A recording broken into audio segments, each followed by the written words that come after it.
तो global investors round table में ये थे प्रधानमंत्री नरेंद्र मोदी। एक तरीके से जो कुछ भी भारत में हुआ है इस नए दौर में, उसका खाका प्रधानमंत्री ने दुनिया भर के इन्वेस्टर्स के सामने खींचा। चाहे वो फाइनेंशियल इंफ्रास्ट्रक्चर की बात हो या फिर एक्चुअल इंफ्रास्ट्रक्चर की बात हो, पॉलिसी रिफॉर्म्स की बात हो, बैंकिंग रिफॉर्म्स की बात हो, और किस तरीके से ईज ऑफ डूइंग बिजनेस हो सकता है, भारत ग्लोबल मैन्युफैक्चरिंग हब बन सकता है। ये तमाम बातें ग्लोबल इन्वेस्टर्स के सामने प्रधानमंत्री ने रखी। और अब हम बात करते हैं, हमारे वरिष्ठ सहयोगी नीरज वाजपेयी हमसे जुड़ गए हैं। नीरज जी, क्या टेक अवेज हैं प्रधानमंत्री की इस बातचीत से?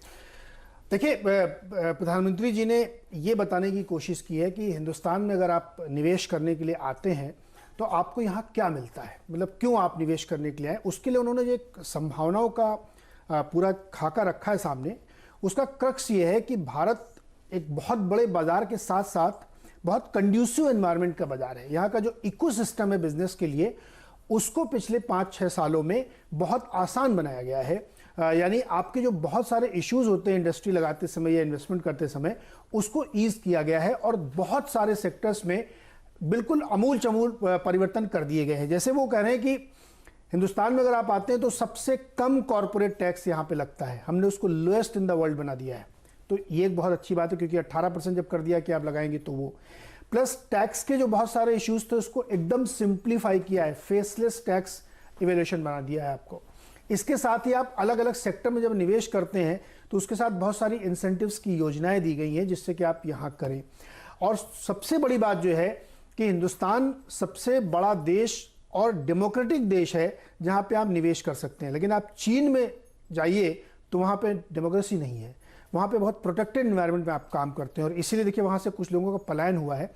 तो इस वजह से भी भारत आपके लिए एक नेचुरल चॉइस बनती है कि अगर ग्लोबल कंपनीज यहाँ पे आना चाहती हैं, अपना बिजनेस करना चाहती हैं, तो बाद में वो जो बार बार गिना रहे थे कि India is place to be, उसमें वो कह रहे हैं कि आप रिटर्न लीजिए, रिलायबिलिटी लीजिए, आपको यहाँ पे डिमांड मिलेगी तो बहुत सारी सुविधाएं इसके साथ मिल रही, डेमोक्रेसी मिल रही है और बहुत सारे जो प्रयास किए गए हैं वो आपके निवेश को, आपके बिजनेस को बढ़ने में मदद करेंगे। लेबर लॉस की बात उन्होंने की। लेबर लॉस बहुत डिफिकल्ट माने जाते हैं भारत में कि आपको अगर बिजनेस बंद करना है तो भी बड़ी दिक्कत है, चालू करना है तो भी बड़ी दिक्कत है। तो उसको बहुत ईज किया गया है, बहुत आसान बनाया गया है। वो एक बड़ा ट्रिगर हो सकता है भारत में निवेश करते समय। और जो इन्वेस्टमेंट भारत ने खुद अपने लिए किया है वो भी एक बेंचमार्क कह सकते हैं। आपकी 1.5 ट्रिलियन का जो इन्वेस्टमेंट किया जा रहा है पाइपलाइन में, नेशनल ग्रिड बनाई जा रही है, वो बहुत सिग्निफिकेंट है। अभी हिंदुस्तान में जो गैस कंजम्पशन है पूरी एनर्जी बास्केट में वो 6.5% के आसपास है। उसको 12 से 15% तक ले जाने की जो कोशिश है वो बहुत बड़ी कोशिश है और उसमें ये पाइपलाइन बहुत मदद करेगी। तो ऐसे बहुत सारे प्रयास उन्होंने बताए कि भारत को एक बेस्ट इन्वेस्टमेंट डेस्टिनेशन बनाने के लिए सरकार ने जो काम किया है वो उनके सामने रखा और जो तमाम दुनिया भर के बड़े बड़े इन्वेस्टर्स इस समय शामिल हैं उनके सामने एक आप कह सकते हैं बुके, एक मेनू रखा हमने कि आप भारत में क्यों निवेश करें, तो इसलिए निवेश करें। तो नीरज जी, सिद्धांत रूप से ये तमाम बातें जो है वो बहुत ही सही तस्वीर प्रधानमंत्री ने पेश की है दुनिया भर के इन्वेस्टर्स के सामने। उम्मीद तो यही है कि इन्वेस्टमेंट आएगा, मन माफिक आएगा, सभी सेक्टर्स में आएगा। प्रधानमंत्री ने यहाँ तक बताया कि कृषि क्षेत्र में जो हमने बड़े सुधार किए हैं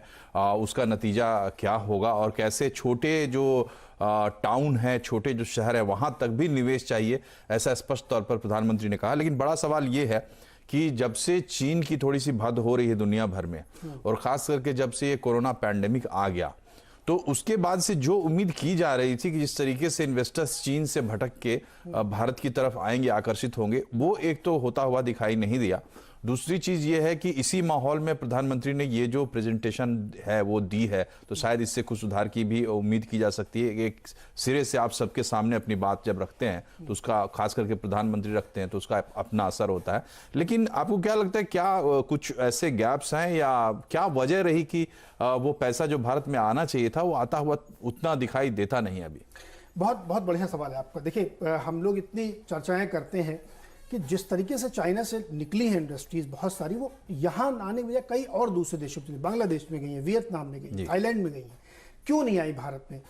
क्योंकि ये जो वो गिना रहे हैं, पूरी लॉन्ड्री लिस्ट बता रहे हैं कि ये चीजें हमने की, ये अभी भी इंप्लीमेंट के लेवल पे बहुत जगहों पे दिक्कत है। क्योंकि स्टेट बहुत जगहों पे है, तो कहीं लैंड के इश्यूज है, कहीं छोटे छोटे इश्यूज है। लेकिन कॉम्प्रिहेंसिव पॉलिसी के तौर पे जो सरकार ने रखा है उससे ये उम्मीद बनती है। बहुत सारी कंपनियां आई भी हैं भारत, कुछ प्रोसेस में है, कुछ एक दो शुरू हो गई हैं। जैसे मोबाइल फोन बनाने वाली बहुत सारी कंपनियां भारत में है। ये पता नहीं सरकार को तेजी से हाईलाइट करनी चाहिए। कम से कम 150 से पौने 200 कंपनियां मोबाइल फोन बना रही हैं हिंदुस्तान में, और अलग अलग इलाकों में, आप नोएडा इलाके में जाइए या महाराष्ट्र में जाइए तो बहुत सारी कंपनियां इस पर काम कर रही हैं। फॉक्सकॉन की यूनिट यहाँ लगी है, तो ये हुई है। एप्पल भी यहाँ पे लगाने की कोशिश कर रहा है। तो ये एक पूरा बड़ा प्रयास है, और ये बिल्कुल सही है कि इसको बिल्कुल वॉर फुटिंग पे आप काम करेंगे तो लाने में आप सफल हो जाएंगे।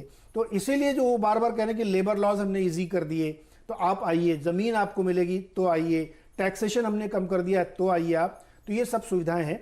एक जो कॉर्पोरेट एग्रीकल्चर की बात की उसका जिक्र मनोज जरूरी है, क्योंकि हिंदुस्तान में एग्रीकल्चर पे अभी भी बहुत डिपेंडेंसी है, और बहुत बड़ी तादाद में जो इंडियन एग्रीकल्चर है उसमें रिफॉर्म जो ये अभी 3 किए गए हैं, ये अगर सरकार ने ठीक से इसको इम्प्लीमेंट कराया तो ये भारत का मुस्तकबिल बदलने के लिए काफी है। क्योंकि जो कॉर्पोरेट एग्रीकल्चर आप कर रहे हैं, जो उसको फ्री कर रहे हैं कि मंडियों के मोहताज नहीं होंगे किसान, इससे कॉर्पोरेट की जब एंट्री होगी ना, देखिए बहुत लोग आलोचना करते हैं कि कॉर्पोरेट आएगा तो किसान का क्या होगा। दरअसल ऐसा नहीं है।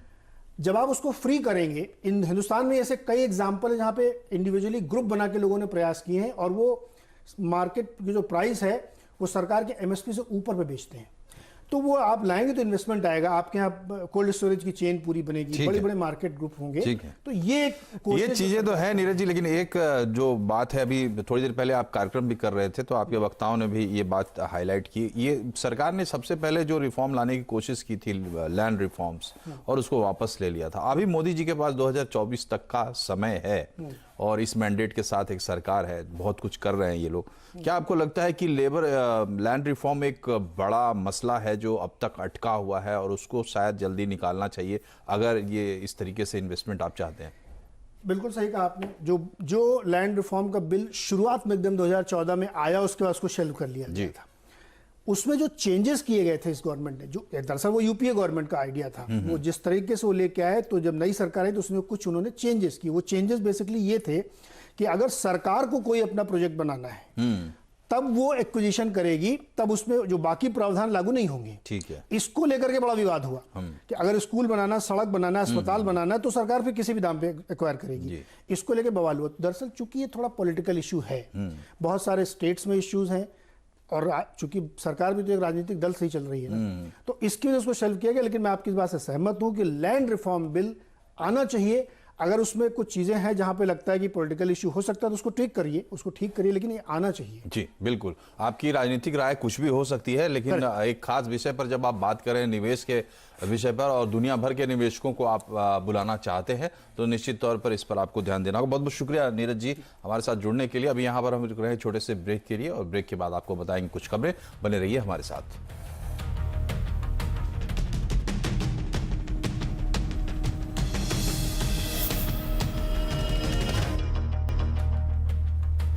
ब्रेक के बाद एक बार फिर से आपका स्वागत है आवाज समाचार में। जियो के बाद अब रिलायंस रिटेल में ग्लोबल फंड्स की दिलचस्पी बनी हुई है। ग्लोबल इन्वेस्टर्स की लिस्ट में अब सऊदी का पब्लिक इन्वेस्टमेंट फंड शामिल हो गया है, जिसने 2.4% हिस्से के लिए निवेश करने का फैसला किया। पूरा अपडेट लेते हैं यतिन मोता से। यतिन, ये बताइए, रिलायंस रिटेल में ये नया निवेश प्रस्ताव क्या डिटेल है इसके बारे में?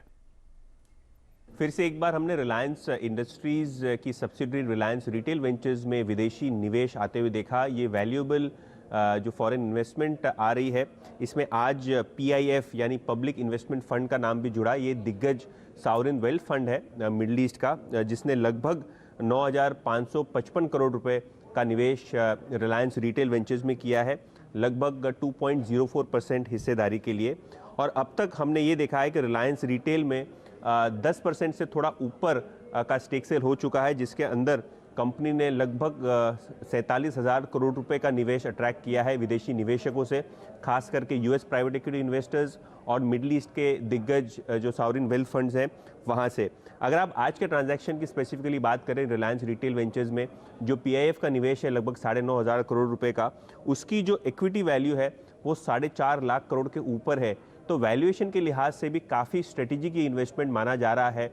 और अगर आप रिलायंस इंडस्ट्रीज़ के शेयर होल्डर हो तो एक्सपर्ट्स का मानना ये है कि काफ़ी अच्छी वैल्यू अनलॉकिंग ये चैलेंजिंग टाइम्स में हमने रिलायंस रिटेल वेंचर्स में आते हुए देखी है।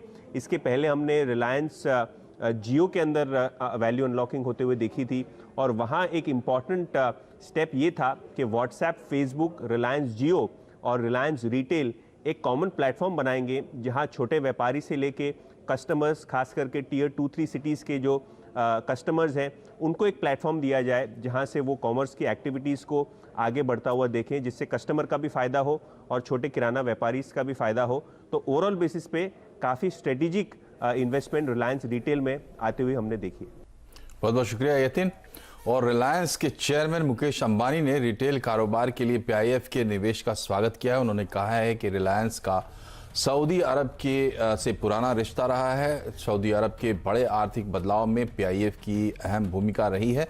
आरआरबीएल में वैल्यूड पार्टनर के तौर पर हम पीआईएफ का स्वागत करते हैं और उम्मीद है कि उसका सपोर्ट और गाइडेंस हमेशा हमें मिलता रहेगा। इससे हम भारत के रिटेल सेक्टर को बदलने में अपनी महत्वाकांक्षी यात्रा को जारी रख सकेंगे, ताकि देश के 1.3 अरब लोग यानी 130 करोड़ लोगों को और लाखों छोटे कारोबारियों की जिंदगी को समृद्ध बना सकें।